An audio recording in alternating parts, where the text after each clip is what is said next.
Let's talk a little bit about the GOP field. Actually, you know what? I'm going to do something that we've never done on this show. All right, Sabrina, check this out. I'm going to give you three options. Do you want to talk about the upcoming GOP primary debate that's happening later this week on News Nation?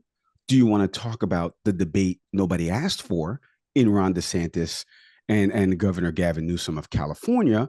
Or do you want to talk about the man who thinks he can challenge President Biden, but somehow loves President Biden, in Dean Phillips? Which one would Sabrina Rodriguez like to tackle first? Let's tackle the debate. Let's get through the debate. All right, let's get through the debate. All right, thank God. Let's get to Dean Phillips last. All right, so the debate's coming up Thursday, December 6th in Alabama. News Nation's hosting, like I mentioned. So far, Nikki Haley, Vivek Ramaswamy, and obviously Ron DeSantis have qualified for the stage. Chris Christie is right behind, but like a tree, if it falls in the woods, does anyone kind of notice that it's there? Who knows? But he's still working on qualifying. He should be there. The event's going to be moderated by my former colleague and former Fox News and NBC host, Megyn Kelly, News Nation anchor, Elizabeth Vargas, and then Elena Johnson. She's the editor-in-chief over at the conservative news website, the Washington Free Beacon. So you were at the third debate. So let's go into a little bit more of third debate carrying over into now. I think the high level thing for me, and you and I are both obviously Cuban, and we both have family that are down here. So there are more folks, at least in our orbits, that are kind of paying attention to these. But are these debates, in your opinion, right now? It doesn't feel like 2015 for me going into 2016. I think because there was a lot more people, a lot more known folks, and the consolidation didn't really happen until a little bit later on. There was more people running in the field. What's your read on it right now as we head into this fourth debate? Is just this? I mean, the linear views have started to go down month over month, and it could be given what networks they've been on. But what do you make of it all now as we head into this fourth one coming up? I mean, look, the number one thing is these debates are the front runner, the Republican front runner, Donald Trump, is not part of these debates. So it inherently makes it that this is a debate, amongst who's fighting for second place. So that adds a layer to these debates where, if you told me that it was a stage that had Donald Trump, then, there is more of an appeal of reason to watch it. I think if you're a Republican voter and you're really weighing out like, do I want to vote for Trump again? Or if you were someone that voted for Biden in 2020, but are a Republican or, more moderate conservative, okay, like, let me look at my options, and you want to see him on that debate stage. So not having him there and having him, winning in polls, not by, it's not by a few points. I mean, he is double digits ahead in the Republican field. That's always, overshadowing the debate. And especially when he hosts, for example, for the third debate that was in Miami, he was, less than 30 minutes away in Hialeah doing a rally where there was thousands of people that came out. And roads had to be shut down, and they announced that they were naming a street after him. And there was a lot more theatrics to, a Trump rally than what you see in a formal debate stage. So I think that's really the number one thing that we see time and time again is, now this debate can be more interesting because, we're about a month away from Iowa. We've seen that, DeSantis has fallen further in pollings, and now it really is looking like, Nikki Haley has that momentum to be in second place. But all of that's always in the perspective that Trump is so far ahead in polls, and across the board. Yeah. The latest polling over at 538, I was checking this earlier today. The Iowa polling, Trump is around 44%. This is in Iowa now. And DeSantis is around 17%. Nikki Haley's around 15%. Vivek and Christie are bottoming out around 4%. But then when you get into the national average, obviously that's where Trump is blowing them all out, at least by 49 percentage points to DeSantis, at 51 percentage points to Haley. He's at 60% as of November 30th on their projections. But let me ask you, because DeSantis has said this, so we're both Florida folks, and I like that you slid in Hialeah there. As people don't know, Sabrina's from Hialeah. So DeSantis has mentioned this a couple of times. Polls don't vote, voters vote. And then my retort on TV, because I'm on TV now, Sabrina, my retort has been, Does he know that the people that are voting are the ones voting in those polls? What do you make of the polls? Because I saw an exchange last week between KJP and Peter Ducey, which is my favorite UFC match every day.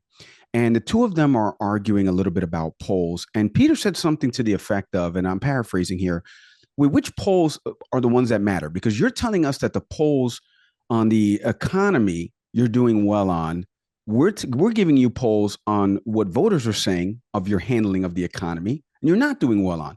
It's like, what do you make of the polls right now? And as these campaigns are, because again, you technically did some polling as you're at these watch parties. Like, what do you make of it? Should we be paying attention to it? Because it looks like, and we're going to get to Dean Phillips in a second, the only reason he's jumping in is because he thinks the polls are so bad for President Biden. What do you make of this polling, and should people be paying such close attention to it? Is it too early?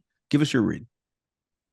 I mean, polls and the top lines from polls get manipulated and talked about however people want to at the time. I mean, that is like an age-old tradition in politics, no question. If numbers in polling are not convenient for a candidate, then they find ways to frame it that they're not accurate, or they're just a snapshot in time, or they, look at the percentages of, the numbers of people they spoke to, or look at what were the demographics of the people they spoke to. That's not the electorate. There's many ways to talk about polls to kind of dismiss them. And obviously there are, more reputable scientific polls. And so there are obviously levels to polling. But if we're talking about trusted polling and we're talking about consistently poll after poll, you're getting a very similar message from these polls.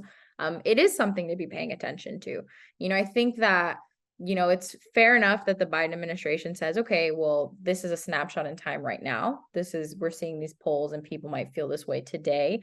The election is more than, we're actually less than a year away now, but, it's about a year away from the election. They're saying, there's a long time between now and then.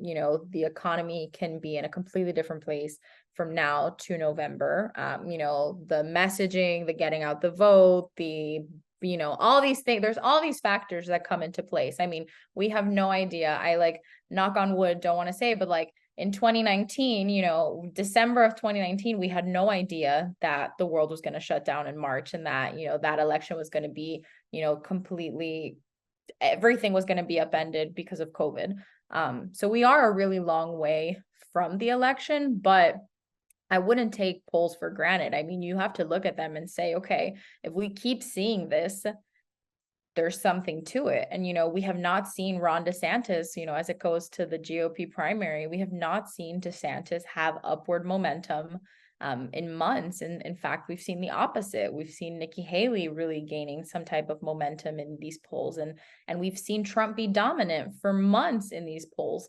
So it's not one poll that has said something. It's consistently getting that same message that they do need to be paying attention to.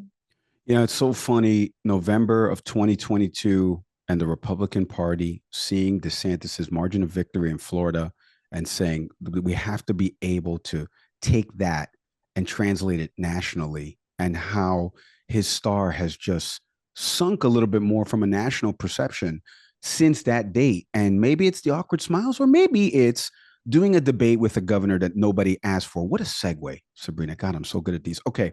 I want to segue to the red-blue debate that happened on Fox News that you and I barely paid attention to. I don't know if you were watching it. I watched a little bit of it. 4.75 million people watched Sean Hannity moderate this mess between these two governors.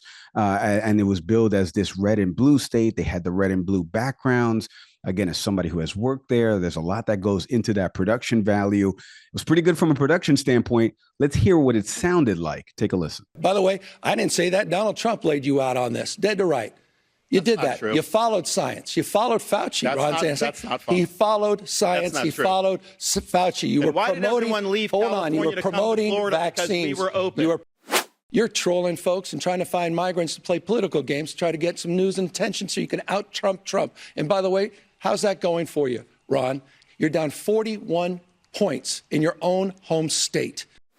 Ron DeSantis has signed the most extreme anti-abortion bills in America. He signed a bill banning any exceptions for rape and incest. And then he said it didn't go far enough and decided to sign a 6-week ban before women even know they're pregnant, Ron.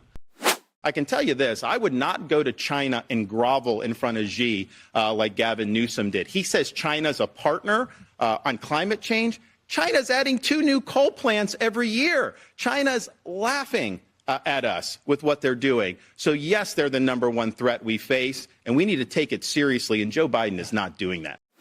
There's a lot of plots on that. You may be asking, what is that plotting? Well, this is an app where they plot the human feces that are found on the streets of San Francisco. And you see how almost the whole thing is covered, because that is what has happened in one of the previous greatest cities this country's ever had. There's no better way to end that than on feces. Speaking of feces, the Guardian, I didn't mean to call the Guardian a feces publication, but Lloyd Green wrote a piece in the Guardian, and it said his debate with Gavin Newsom, Ron DeSantis, showed that he will never be president of the United States. Fight between red and blue. We just heard a little bit of it there. Sabrina, you and I both live, well, you used to, now you're in DC.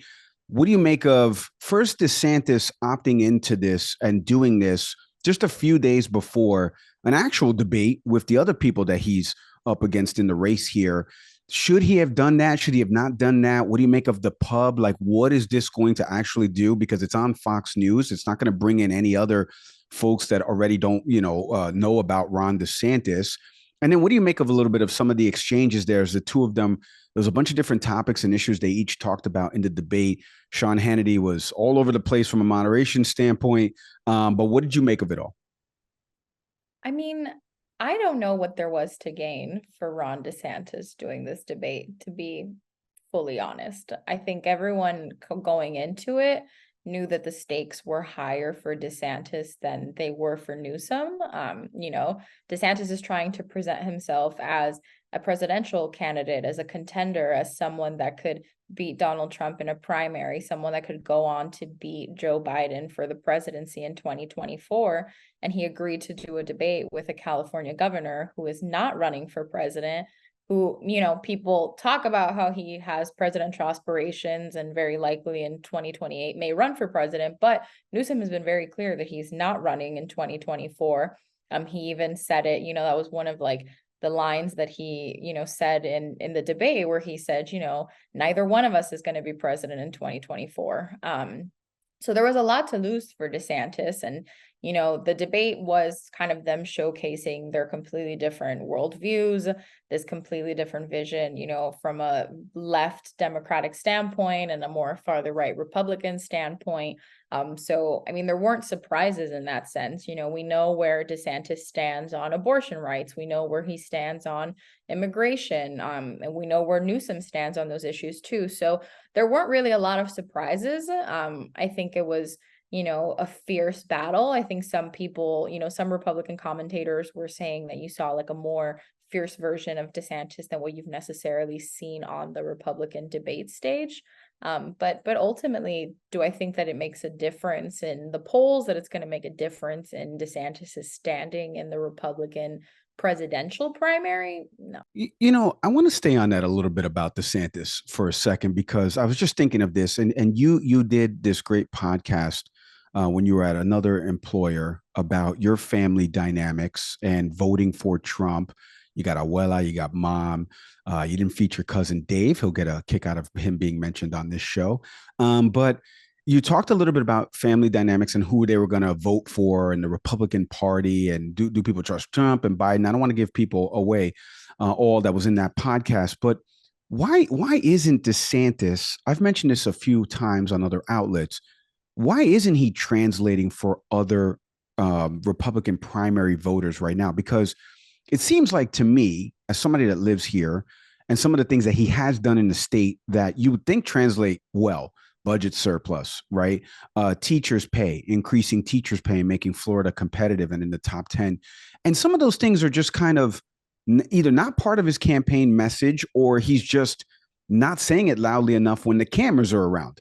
What is it about DeSantis, besides the awkward smile that we all make fun of? What is it about DeSantis that's not translating with voters? Or, Mike, you're wrong. When I was at that Republican watch party, or when I was in Miami at the third debate, some people do want him to pick it up. They just don't know how to fix him.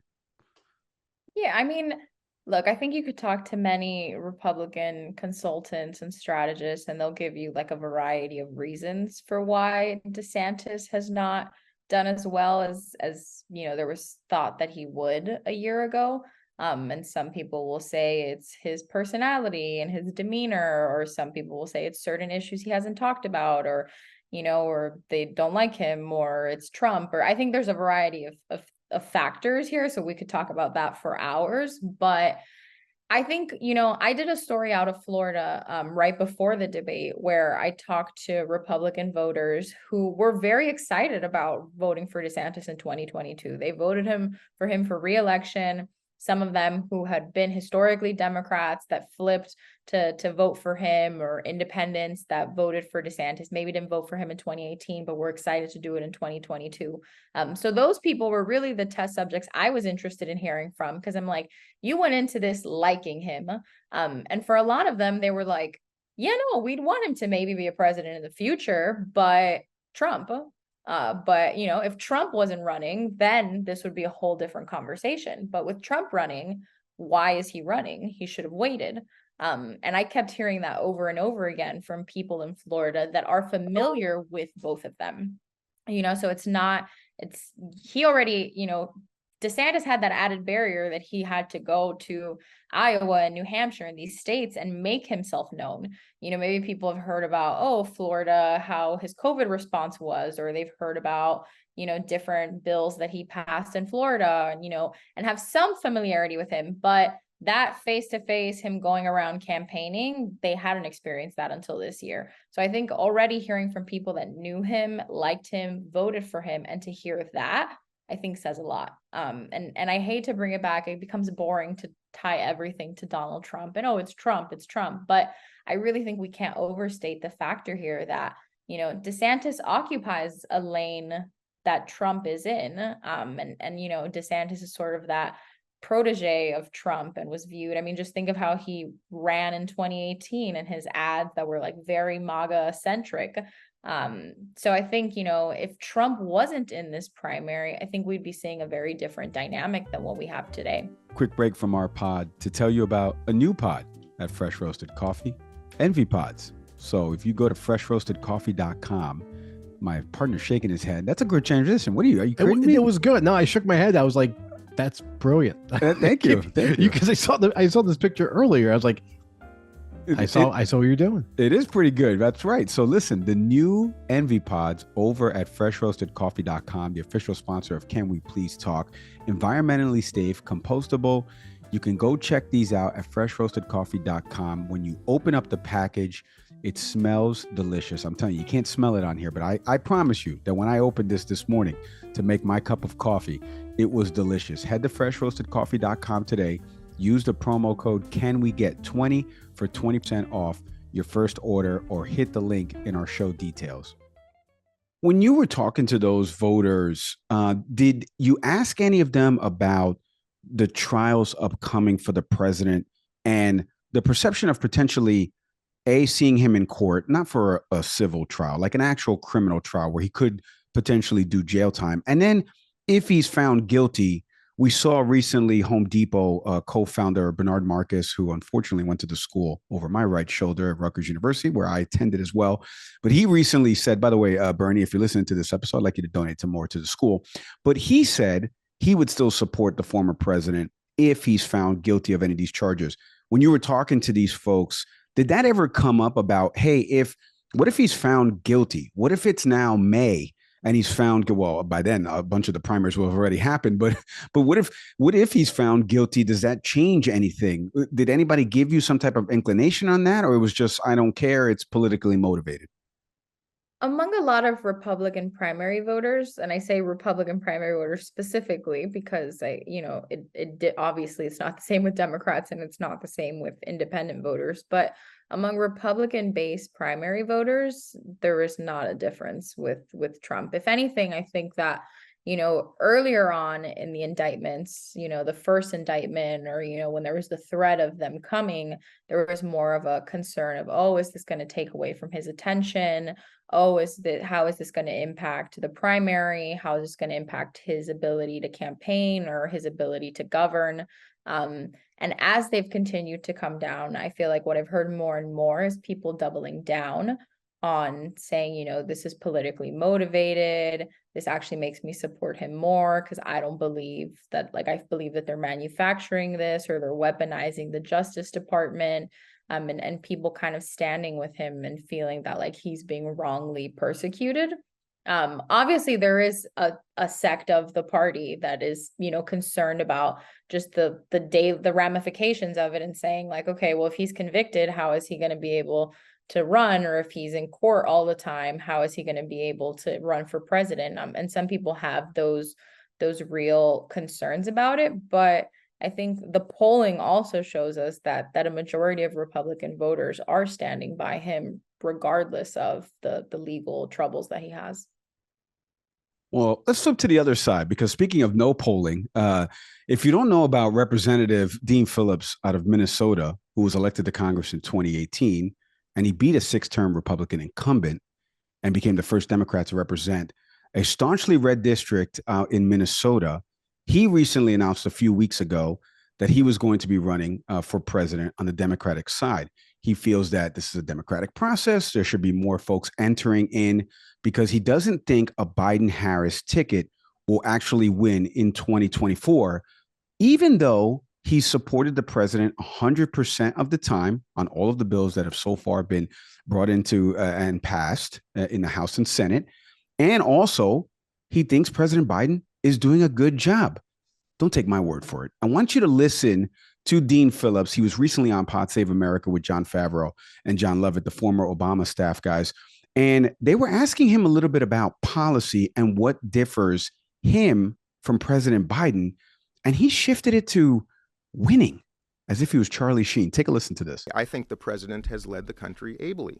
He has not restored the soul of the nation. And I believe that takes a new generation. This is a policy issue. It is a bipartisan cabinet. It is ensuring that every American has their voice represented in their White House. If not, we're going to have worse and worse division. I want to create a youth cabinet. I want to have a common sense czar instead of just black tie affairs that you guys know very well. What's the common sense czar do? Common sense czar is going to look at every single government program, agency, and expenditure and make propositions to be more efficient. By the way, if you want to talk about responsibility, when's the last president that we had in the United States that had a balanced budget? We're spending $2 trillion a year more than we're taking in, you guys. We're going to spend $800 billion a year on debt service, all for the past. We have almost no discretionary dollars for the future, and nobody's talking about it. $800 billion a year. But you know how that goes. Yes, I know how it goes. You know how a budget agreement goes. We're going to demand raising revenues if we're going to do cuts. Sure. And Republicans have decided absolutely not on raising revenues. Okay. For 10 years, 15 years? You're going to keep redirecting this to policy, and I'd love to talk about it. I'm going to keep redirecting it to winning. And if we don't win, first of all, I don't think if it's a Biden-Harris ticket right now, they will lose if the election's today. So as you can see there, Dean Phillips, by the way, interest of full disclosure, we've actually invited Dean on the show before I make fun of him a lot further. I would like to invite him on the show. We did, invite him on the show. As we've invited other candidates to be on, we've already had a few on the GOP side. But he's been touting that he's this more moderate legislator. He's part of the Problem Solvers Caucus, as you know, Sabrina, and they've solved zero problems. But regardless of that, what do you make of Dean Phillips kind of entering this race? Because the Pod Save America guys and some other folks on the Democratic side have kind of made fun of anybody that's kind of jumped into the race, or don't jump in because you're going to just siphon off what little vote margins that we've had across some of these other states, which is why RFK, now you've seen him go independent. And then Marianne Williamson, who knows if she's going to be around. Cornel West is still out there, but he's doing this, and he mentions it in the interview about it's a democratic process. I want to enter it. And if the polling, which we talked about earlier, if the polling shows that I'm ahead or he's behind, or if I'm behind, I will happily drop. But what do you make of him entering the race? And then a little bit about him in Congress. I'm sure no one outside of the people of Minnesota in the 3rd district know that much about Dean Phillips. What do you make of him entering the race, and a little bit about him? Yeah, I mean, everything we've seen from his announcement in the first weeks of his candidacy has been, a mess of his campaign. I think my colleague Dylan Wells had a great story from his first event in New Hampshire. And just kind of there was all this production value around it, but many of the people that came out, they were either like friends and family or people from the community that actually came out to hear from him. Several came to ask him like critical questions. And there was a lot of conflict. Great story. I recommend everyone reads it, by Dylan Wells. And really kind of gives an image of the launch of this campaign and kind of the lack of vision that we're seeing in it. I mean, the number one thing that we hear him talking about is Biden's age, and that being like the number one thing that propelled him to run is the fact that Biden is old. And yes, we've seen in poll after poll that, yes, Democratic voters have said, they would have wanted a younger candidate. And we've seen that in the year leading up to Biden fully announcing that he was running for re-election, and people have concerns about his age, and you don't have to do a poll to do that. I mean, you can just go out and talk to people and you will hear people bringing up that, and not only Biden, people will bring up that like a lot of politicians in Washington are too old. And Donald Trump is just a few years younger and is also old. So people talk about that a lot, and specifically toward Biden, that is a number one criticism we often hear. But that's not the only thing you can run on, obviously. And he kind of keeps trying to lean into that and talk about, oh no, because we need younger people in politics. And a lot of people agree with that. I mean, that sentiment of needing younger people in politics, sure. But I think a number one issue here is, okay, and then why should it be you? And that's, I think, what we continue to see him not be able to fully articulate or answer. And he just keeps going back to the Biden's old and someone needed to do it. And we didn't have someone that was more established in the Democratic Party do it. And that's the reality, is that we see national Democratic leaders across the country embrace Biden. We even saw, there was this great story in my former employer Politico in New Hampshire, where, we saw Dean Phillips went to this Democratic dinner. I think it's called the Eleanor Roosevelt dinner. And one of the congresswomen from New Hampshire, she specifically said, I literally opened it up to be able to say it. She said, I can't imagine that there's anybody here that even cares, she said, when asked about his presence there. And everyone had stickers saying to write in Biden's name in the ballot for the primary in New Hampshire. So I think that's where a lot of people stand at this point. Wow. Well, listen, Congressman Dean Phillips, you have a home here, sir, to tell a little bit more of your message. I won't ridicule you as bad as those guys did, but I'm with you because we don't normally tend to see this when there's an incumbent.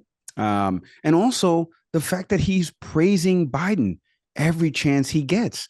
He is literally praising him, and he voted with him 100% of the time. Yet all he keeps pointing to is these polls that everyone tells you can spin that narrative wise anyway. We saw Biden's exchange with Peter Doocy one time saying that's because you were only covering 2 of the polls, but in 8 of them, I'm ahead. If you remember that exchange that happened. All right, we leave Dean Phillips there, and that campaign will probably be soon out of its tracks by February. We'll see.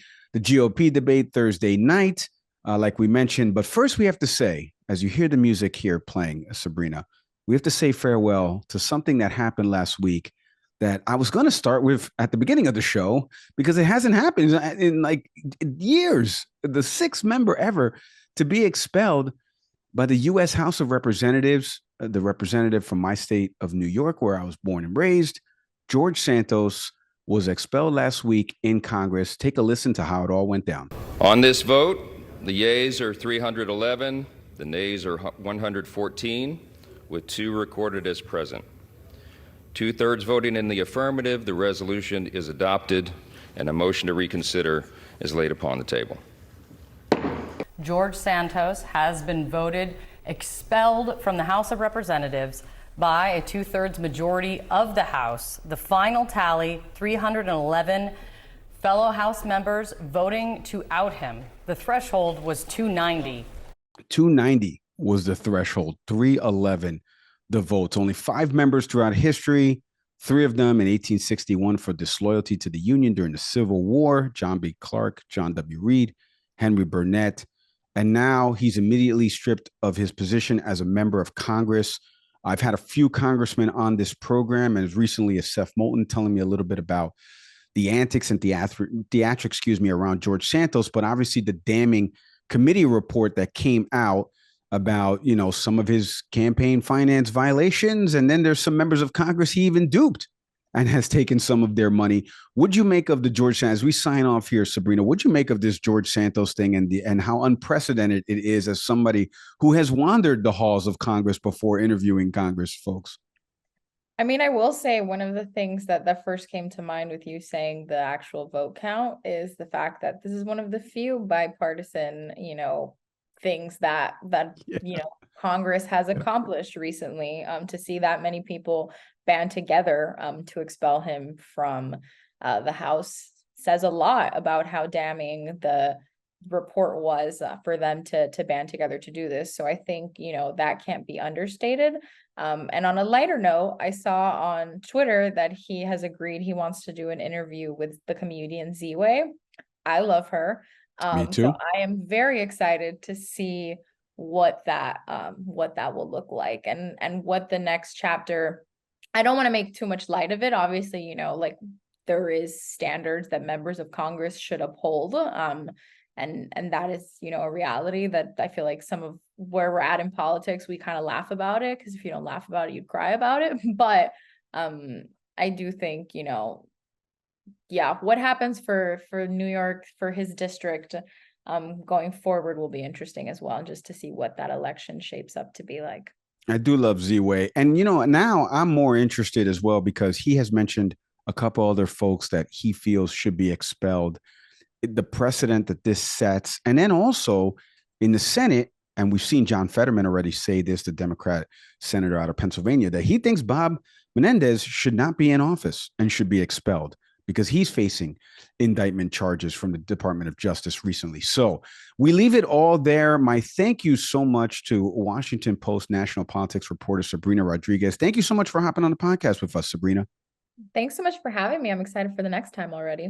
Of course. We always welcome you back. And if you want to catch all the video portions of our interviews and see Sabrina's beautiful face, you can go over to our YouTube channel, type in Can We Please Talk Podcast. We should pop right up. Audio podcast platforms, you know them by now, Apple, Spotify, Google. Shout out to everybody that listens to us on Good Pods. You can listen to our show on YouTube Music. Download the YouTube Music app. Shout out to Acast, our hosting platform. We can't do it without them. And we can't do it without each and every one of you that listens into this program. As always, I'm Mike Leon. Nick Savari's in Punta Cana. We'll see him in a few weeks. Take care, everybody. Hey, thanks for watching the Can We Please Talk podcast. Whatever clip you just watched, we hope you enjoyed it. And we hope you stick around for some more. Subscribe to the channel. My partner's over here smashing the button. Come on, do him a favor. So hit subscribe.